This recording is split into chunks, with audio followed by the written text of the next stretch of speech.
മസ്തിഷ്ക മരണം സ്ഥിരീകരിക്കുന്നതിലെ ബദൽ മാർഗങ്ങൾ പരിശോധിക്കാൻ വിദഗ്ധ സമിതി രൂപീകരിക്കാൻ സുപ്രീം കോടതി ഉത്തരവിട്ടു.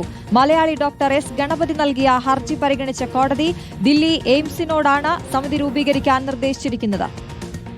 ശ്യാം ദേവരാജ് വിവരങ്ങളുമായി നമുക്കൊപ്പം ചേരുന്നുണ്ട്. ശ്യാം, നിലവിലെ നടപടിക്രമങ്ങളിൽ മാറ്റം വരുത്തേണ്ടതുണ്ടോ എന്ന കാര്യമായിരിക്കും ഈ സമിതി പ്രധാനമായും പരിശോധിക്കുക. നേരത്തെയുള്ള നടപടിക്രമങ്ങളിൽ ചില അപര്യാപ്തതകളുണ്ട്, ചില കുറവുകളുണ്ട് എന്നുള്ള കാര്യമൊക്കെ ഈ ഹർജിയിൽ ചൂണ്ടിക്കാട്ടിയിരുന്നു. കോടതി ഇതിനെ കാണുന്നത് എങ്ങനെയാണ് ശ്യാം ദേവരാജ്?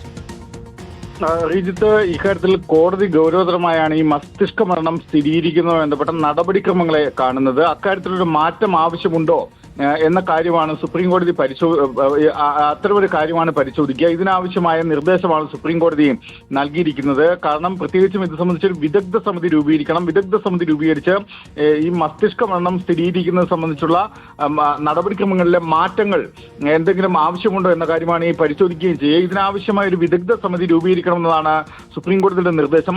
ഡൽഹി എയിംസിനാണ് ഇത് സംബന്ധിച്ച നിർദ്ദേശം നൽകിയത്. കൊല്ലം സ്വദേശിയായ ഡോക്ടർ എസ് ഗണപതിയാണ് ഇത് സംബന്ധിച്ചൊരു ഹർജി സുപ്രീം കോടതിയിൽ നൽകിയിരുന്നത്. ഈ ഹർജിയിലാണ് സുപ്രീം കോടതിയുടെ സുപ്രധാനമായ ഇടപെടൽ. ശ്യാം ദേവരാജ് വിശദാംശങ്ങൾ പങ്കുവെക്കുകയായിരുന്നു.